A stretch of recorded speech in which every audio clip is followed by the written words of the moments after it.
warahmatullahi wabarakatuh. Bismillahirrahmanirrahim.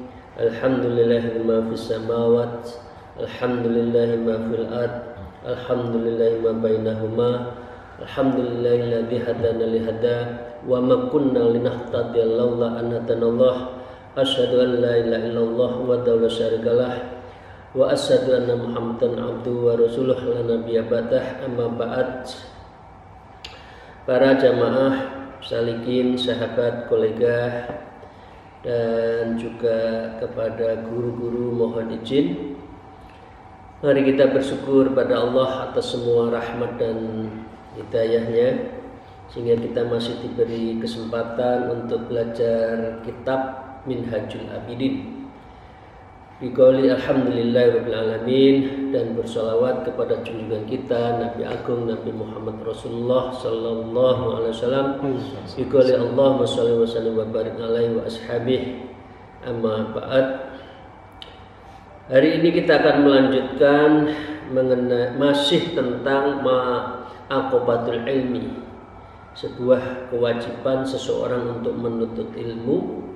Dan ini adalah tanjakan pertama yang utama yang harus dilalui seseorang yang ingin menuju Allah, seseorang yang akan menghadapkan diri kita kepada Allah.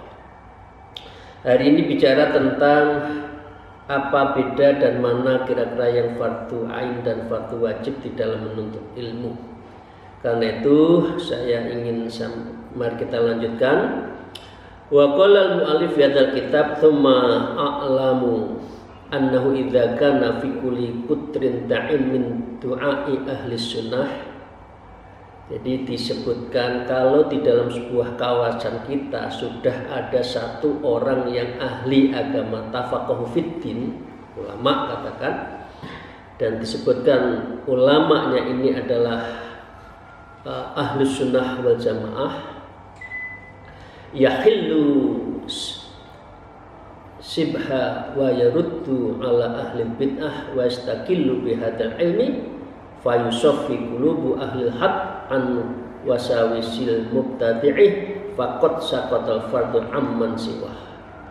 Maka dengan demikian seorang yang ahlu sunnah wal jamaah, ilmu dan pendai atau ulama ahlu sunnah jamaah tadi bisa untuk memecahkan masalah-masalah yang samar. Yahillu sibha wa yuruddu ala ahli bid'ah wa yastaqil bihadzal ilmi, dengan ilmu-ilmu yang dimiliki oleh beliau sebut dalam konteks memperkuat bihadzal ilmi itu kembalinya adalah ilmu tauhid. Maka dengan demikian wa yusafa qulubu ahli haq, maka dengan demikian hati kita itu menjadi terang benderang. Hati kita itu lega, oh ada ulama ahli sunnah wal jamaah di sekitar kita, kami tempat bertanya, kami tempat mengadu dan menentukan beberapa hukum. Maka dengan demikian ya faqad saqatal fardu amman siwah, maka dengan demikian kita gugur kewajiban fardu ainnya ya, karena menjadi pendai, pendakwah dalam konteks tadi adalah fardu kifayah karena sudah ada yang ahli itu. Jadi dengan demikian sebaiknya di lingkungan kita harus ada yang ahli, yang agamawan. Kalau nggak ada, sekolahkan, pondokkan. Ayo kita iuran bareng-bareng, anaknya Pak Ek ini ada potensi bisa belajar agama, ayo kita sekolahkan. Kira-kira kan gitu. Sehingga dengan demikian maka gugur, dan ini menjadi fardu kifayah. Wa kadzalika yalzamuka min ma'rifatin daqa'iqil ilmi syirr wa jam'i syarhi ajaibil qalbi illa ma yufsidu 'alaika ibadatak fayajibu 'alaika ma'rifatun litajtanibahu. Begitu juga tadi ilmu tauhid, sekarang ilmu yang menyangkut ilmu syirk. Wa kadzalika, dan begitu juga la yalzamuka min ma'rifatin, wajib bagimu untuk mengetahui ilmu-ilmu yang pelik ya, itu tidak harus semuanya ya, kecuali tanpa memiliki ilmu syir itu, ilmu tasawuf, ilmu batiniah, ilmu syirrun itu, kita tidak bisa ibadah. Ya. Wa jami'u syar'i ajabil qalbi. Ya. Kemudian kita tidak tenang hati kita, illa ma yufidu alka ibadat, kecuali dari ilmu syir kemudian kita tidak bisa beribadah dengan baik. Ya. Maka dengan demikian fayajibu alaika, maka diwajibkan kepadamu itu ma'rifatun, untuk mengetahui ilmu syir itu, litajtanibahu, agar kita itu dapat menghindari amalan-amalan yang tidak baik.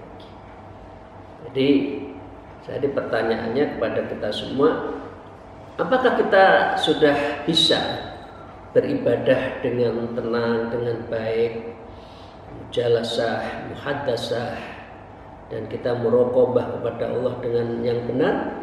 Nah, kalau itu semua merasa kita belum, maka wajib hukumnya. Karena esensi ilmu itu adalah ilmu yang menyangkut untuk mendekatkan diri kepada Allah. Kalau ilmu tauhid adalah ilmu tentang kebesaran Allah, kekuasaan Allah. Ya, kalau ilmu syir, ilmu yang untuk mendekatkan dan membenarkan apa yang menjadi sifat-sifat dan kebesaran-kebesaran Allah tadi. Jadi dengan demikian, ma la yatimul wajib illa bihi fahuwa wajib. Karena kita mendekatkan diri pada Allah adalah wajib, maka punya ilmu agar kita lebih dekat dengan Allah juga hukumnya wajib. Gitu ya. Nah, dengan demikian, wa amma masibahu falah, adapun hal-hal selainnya maka tidak ada kewajiban bagimu. Jadi yang penting kita semua itu sudah ya tahu ilmu-ilmu syir tadi, ya caranya pakai thariqah, insya Allah itu sudah tidak ada kewajiban lagi. Nah, sekarang kalau ilmu muamalahnya bagaimana? Wa kadzalika yalzamuka ma'rifatun sya'iril abwabil fiqh minal buyu'i wal ijarat wal nikah wat talaq wal jinayat. Begitu juga ilmu fikih itu tidak wajib bagimu. Ya, kali apa? Sudah ada ulamanya.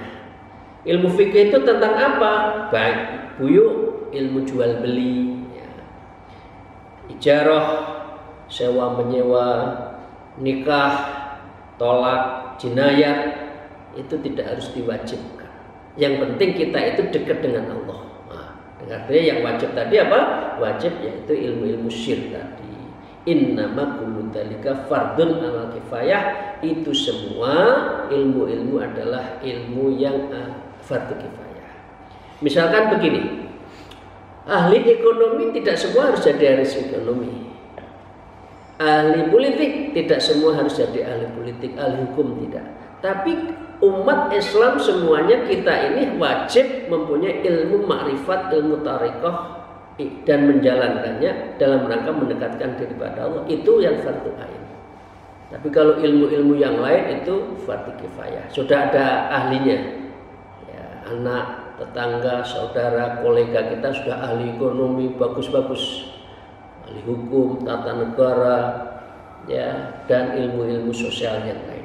Jadi ini namanya fardu kifayah. Nah, fa in qulta hadza qadrah min ilmi tauhid hal yahsulu binadhul insani min ghairi ilmi.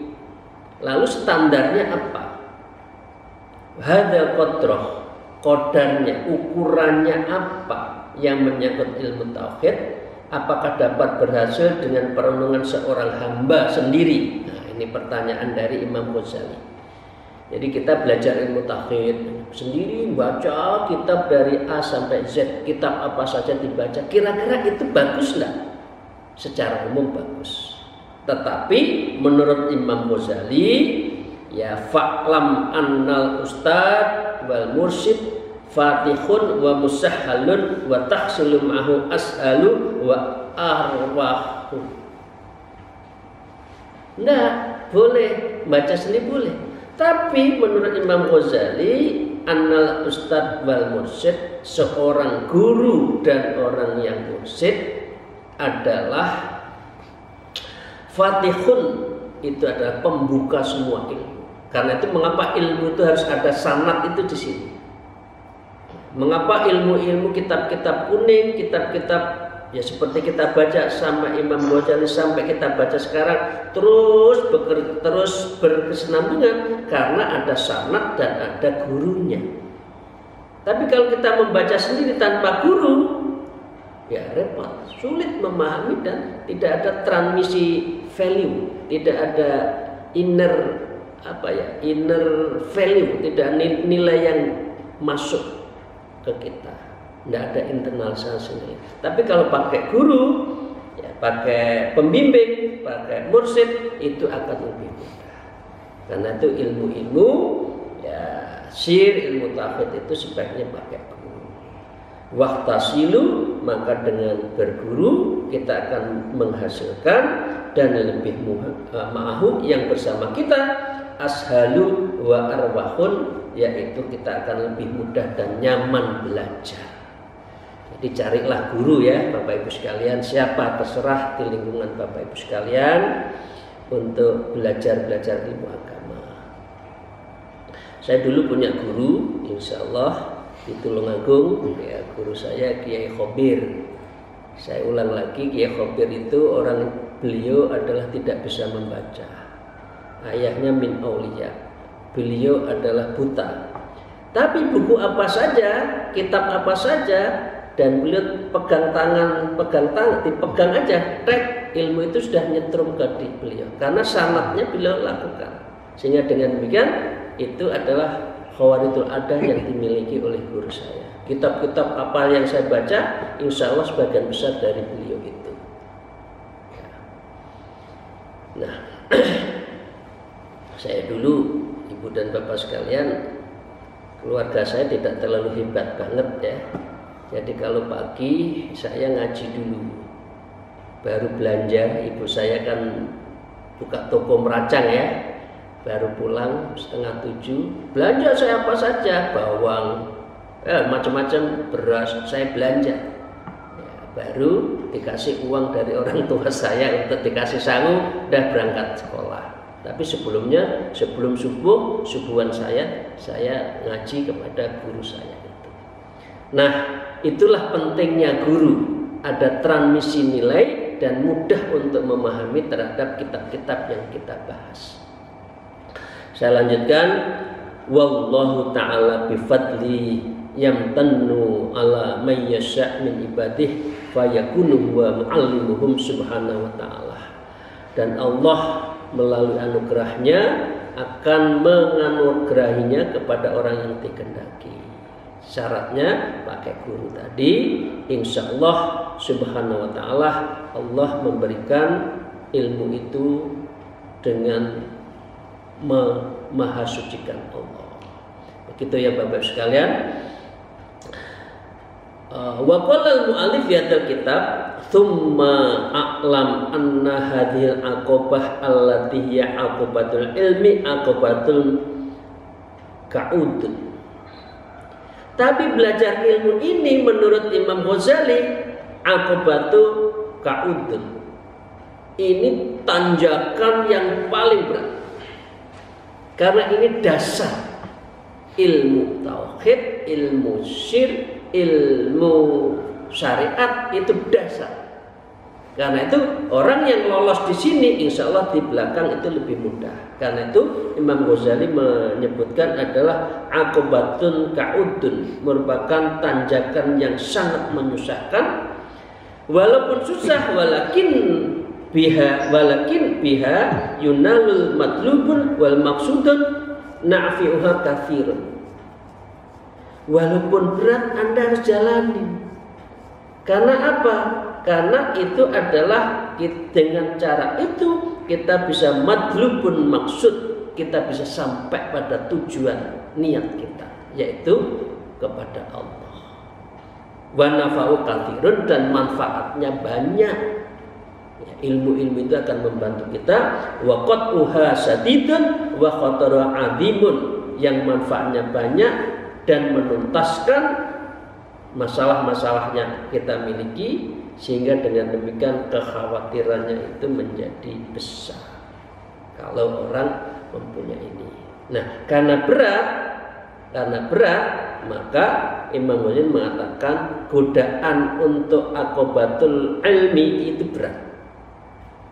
Disebutkan di sini wa qala al-mu'allif fi hadzal kitab man adalah anha fadalla wa kam man sakalaha fazalla wa kam min ta'ibin fiha mutahayyirun wa kam min khibrin munqati'. Belajar seperti ini, beliau mengatakan berapa banyak orang yang menempuh lalu tergelincir. Belajar, tapi tergelincir nggak sampai juga tuh, menurut Imam Ghazali. Berapa dia itu adalah yang bisa menjadikan dirinya tersesat, ya.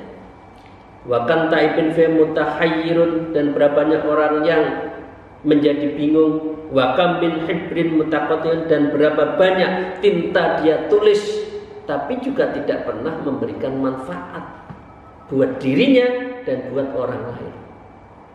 Ini banyak, ya. Karena ilmunya tidak diniati dengan baik. Wa kam min salikin qata'aha fi muddatin yashiratin wa akhara mutaraddida fiha sab'ina sama. Dan juga banyak berapa orang yang menempuh ilmu berpuluh-puluh tahun, disebutkan di sini sab'ina sana sampai umurnya 70 tahun karena tidak punya guru, sehingga dia kesulitan memahami terhadap ilmu syir, ilmu tauhid dan ilmu syariah. Banyak ilmunya itu ngalir, tapi nggak manfaat karena memang dia tidak dibimbing. Tadi disebutkan ini 70 tahun, ya. Maka dengan demikian maka tidak ada lain kecuali kita harus bergantung pada Allah.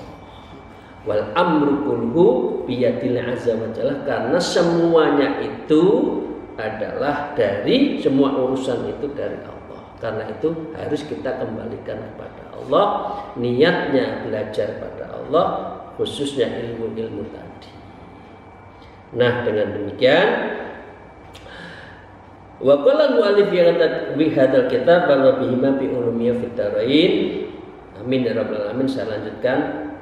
Nah, beliau Imam Ghazali mengatakan, amma nafuhu fa'ala ma dzakarna min syiddatil hajatil lil abdi ilahi.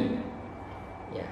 Adapun manfaat menempuh tanjakan ini sesuai penjelasan kami terdahulu berupa sangat perlu bagi seorang hamba.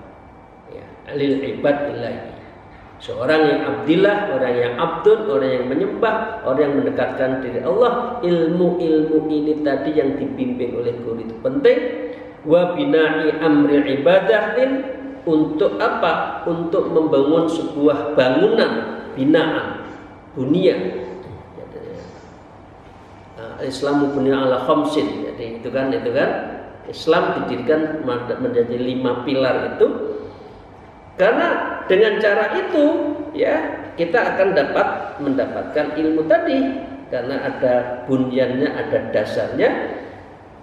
La siyama ilmu tauhid wa ilmu syir, dan bertumpu di atasnya tadi, yaitu terlebih lagi adalah ilmu tauhid dan ilmu syir. Ini boleh. Ya, ilmu yang lain penting, ilmu di sini ilmu syariat penting. Tapi belum menekankan ilmu tauhid dan ilmu syir. Tapi tiga-tiganya harus dipelajari.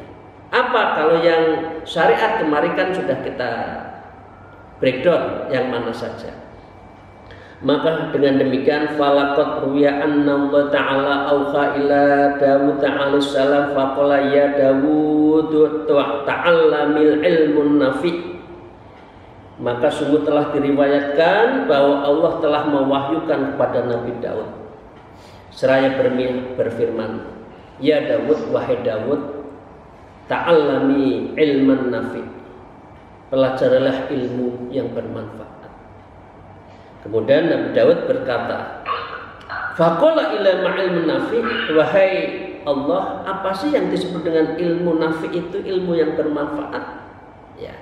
Kemudian faqala an ta'rifa jalali wa 'azamati wa kibriyai wa kamali qudrati ala kulli syai'in fa inna hadzal ladzi yuqarribuka ilayya.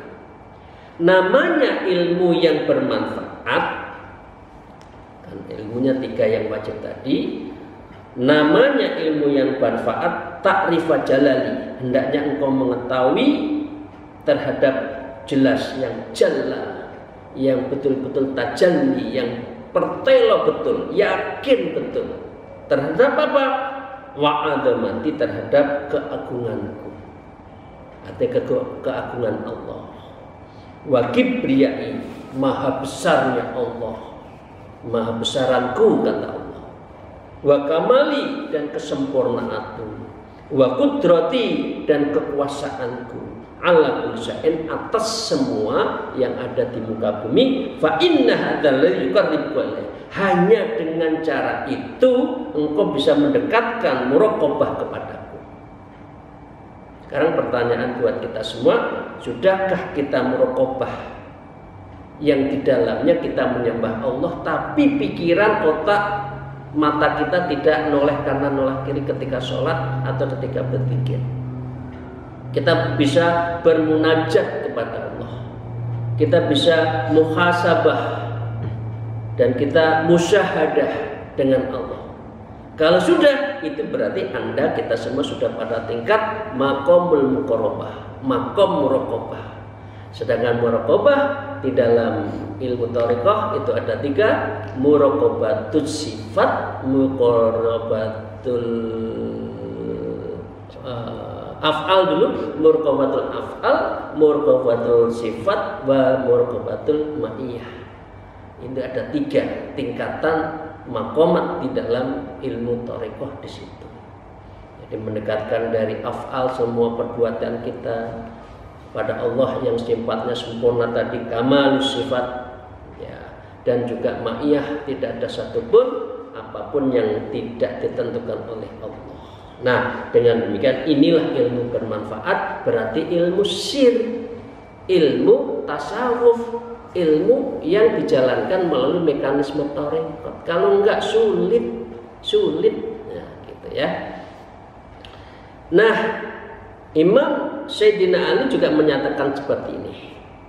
Wa an aliyin karamallahu wajhah annahu qala ma yasurruni illa muttu tiflan wa udkhiltul jannah wa lam akbar fa'arifa rabbi. Sayyidina Ali, ya, apa kuncinya ilmu, ya. Ilmunya dari Rasulullah, kunci ilmu biasanya disebut seperti dari Ali. Ali mengatakan begini. Semoga Allah memberikan wajah beliau, ya, Imam Ghazali menyatakan itu, tidak membahagiakanku jika aku mati dalam kanak-kanak. Ya, ma yasurruni illa mutta tiflan wa udkhiltul jannah. Itu tidak membahagiakan menurut Sayyidina Ali. Anak kecil masuk surga. Biasanya kan, oh itu masuk surga belum punya dosa, alhamdulillah, kan gitu kan? Ya, gitu. Tapi buat Imam Sayyidina Ali tidak. Sayyidina Ali mengatakan, enggak, saya enggak suka kok. Tidak bahagia saya masuk surga hanya karena saya mati waktu kecil. Mengapa? Walam akbaru fa'arif, karena saya tidak makrifat. Tidak ada proses menuju Allah, ibadah-ibadah sehari kita itu yang disebut dengan ma'rifatullah. Ya, fa'arif rabbi, kepada Allah, kepada Tuhan. Jadi mumpung kita diberi kesempatan waktu, umur cukup 30, 40, 50, ya. Ada yang bentar lagi 60, misalkan 70 dan sebagainya. Ini kesempatan untuk belajar makrifat pada Allah. Karena apa? Ini adalah kesempatan untuk nanti berjumpa dengan Allah. Gitu ya. Fa inna alaman nasi billahi asudduhum khasyah wa aktsaruhum ibadah. Maka sesungguhnya manusia yang paling mengetahui Allah, ya, billahi asadduhum itu lebih tinggi khasyatullah adalah takutnya pada Allah, wa aktsaruhum ibadah, dan sebaik-baik dan sebanyak-banyaknya dia ibadah. Wa aqsanu fillahi subhanahu wa ta'ala nasihat, dan orang-orang yang dekat dengan Allah itu ada sebaik-baik untuk memberikan nasihat. Oke ya, para ibu sekalian itu. Nah, wa amma siddatuha fabdul nafsaka fil ikhlas fi talabil ilmi. Ya, tapi karena begitu hebatnya ilmu sir, ilmu menuju Allah, maka nafsaka fabdul nafsaka ikhlas fi talabil ilmi. Kalau belajar ilmu tentang ilmu sir seperti ini, ilmu tarekat, ilmu ma'rifat, ilmu hakikat, dan ilmu tasawuf seperti ini, yang ikhlas, kata Imam Ghazali. Fal yakuni talabu tiroyatin la talaba riwayah, dan hendaknya menuntut ilmu sebagai penuntutan mengetahui, bukan penuntutan periwayatan non ilmiah. Jadi gini, sebaiknya ngaji itu ini ya, maaf ya, sebaiknya ngaji itu adalah ngaji kitab. Ya, seperti halnya belajar teori, jangan membaca kerangka teori salah satu tesis, salah satu disertasi. Sudah dianggap mengetahui teori yang ada di dalam buku-buku yang ditukil oleh penulis, enggak bisa. Menurut Imam Ghazali, ngaji itu ngaji kitab, ya, diruntut dari atas, dari awal dari akhir. Tidak bisa dengan penuntutan riwayat. Ya. La tolaba riwayatin, tidak belajar dari riwayatnya buku ini mengenai manajemen adalah enggak. Tapi bacalah buku manajemen, gitu loh. Jadi, karena teori itu kan tukilannya. Apalagi footnote, catatan kaki itu hanya cukilan, itu nggak bisa membahas dan bisa menceritakan semuanya. Jadi itu ya, wa'lam anna khatrul azim, ini yang ditakutkan. Ada sebuah khatrah, lintasan yang ditakutkan. Mengapa seringkali orang menuntut ilmu itu apa? Faman talabal ilmi liyusrifa bihi wujuhin nasi ilahis. Banyak orang yang menuntut ilmu tujuannya adalah agar manusia itu, yang lain itu wujuhul linas, menghadap saya, menghadap kita. Oh, saya pintar, pokok tanya ke sini. Nah, itu nggak boleh. Ini karena dia tidak tolabul ikhlas tadi. Begitu juga ada yang mengatakan wa yujalisa bihil umara. Dengan berilmu dia anggap biar saya bisa duduk dengan para pemimpin negeri ini. Pemimpin negeri ini memanggil saya karena saya ahlinya. Oh, ini juga nggak berkah ilmunya. Ini yang ditakutkan. Wa yuhani bin nudra, dan dia dapat untuk memenangkan dalam setiap muhadharah, diskusi, debat, dia yang menang. Ya, bangga. Wa yatasuddu bihil khutam, dan dengan demikian ia dapat naudzubillah agar mendapatkan harta dunia. Ini yang dikhawatirkan bagi orang penuntut ilmu. Golek dunya, disenangi umara, dan juga bisa mengalahkan lawan debat, serta dia agar diagungkan manusia. Ini bahaya, dan ini ilmunya nggak bermanfaat. Ini yang ditakutkan oleh Imam Ghazali dan tentu kita semua. Fatijaratun ba'iratun wa safqatuhu khosirah. Kalau menuntut ilmu dengan cara seperti ini, menurut Imam Ghazali diibaratkan tijarah ba'irah, yaitu perniagaannya itu yang nggak ada hasilnya, itu buntu semua, nggak ada hasilnya. Nyari ini nggak ada hasilnya, itu nggak ada hasilnya, buntu semua. Satu kalimat lagi, hal ini juga disebutkan oleh Rasulullah. Wa qala Rasulullah sallallahu alaihi wasallam, man talabal ilma liyufakhira bihil ulama aw yumariya bihis sufaha aw liyasrifa bihi wujuhun nas ilahi adkhalahullahu nah. Menurut Rasulullah, siapa yang menuntut ilmu agar ia dapat berbangga diri dengan ilmunya terhadap para ulama, ada ulama itu kalah itu nanti dengan saya, itu saya tuntut, saya mau kalahkan guru saya, mau saya kalahkan kiai itu, ulama itu. Wah, ini udah niatnya nggak bagus. Auliyumariya bihi syubaha, atau dia menang dalam berbantah-bantahan. Auliyasribi wujuh, atau agar orang itu banyak yang memalingkan wajahnya kepada dia karena dia belajar ilmu. Adkhalahullah, maka Allah akan memasukkan orang seperti ini adalah masuk neraka. Berat ya, punya ilmu tapi menjalankan tiga tadi, urusan dunya, urusan gagah dan sebagainya, justru berilmu akan mendapatkan dia untuk dimasukkan neraka. Ketakutan seperti ini juga disampaikan oleh Abu Yazid Bustami. Abu Yazid Bustami itu sanad ke-8 dari Thariqah Naqsabandiyah. Nanti bisa lihat di bukunya ya, untuk bisa mengetahui tentang itu semua. Betul. Ya, Syekh Abu Yazid Al-Bustami itu Thariq sanad ke-8, tujuhnya itu adalah Syekh Ja'far Shadiq, Anda juga tahu semua ya. Kemudian Syekh Qasim Ibnu Muhammad, kemudian Sayyidina Salman Al-Farisi, Sayyidina Abu Bakar, naiknya sedikit dari Rasulullah. Naik Rasulullah Thariqah ini adalah malaikat Jibril dari Allah, ilahi anta maksudi wariduka matlubi. Itu ya sangatnya seperti Imam Abu Yazid mengatakan apa? Fil mujahadah 30 sanah, saya ini sudah bermujahadah 30 tahun. Fama wajadta syai'an asaddu alaihi minal ilmi wa khatrah. Yang paling saya takutkan untuk bermujahadah pada Allah 30 tahun itu adalah tidak menemukan apapun yang lebih berat daripada khotroh, daripada risiko-risiko lintasan-lintasan yang tadi, yang jelek-jelek tadi.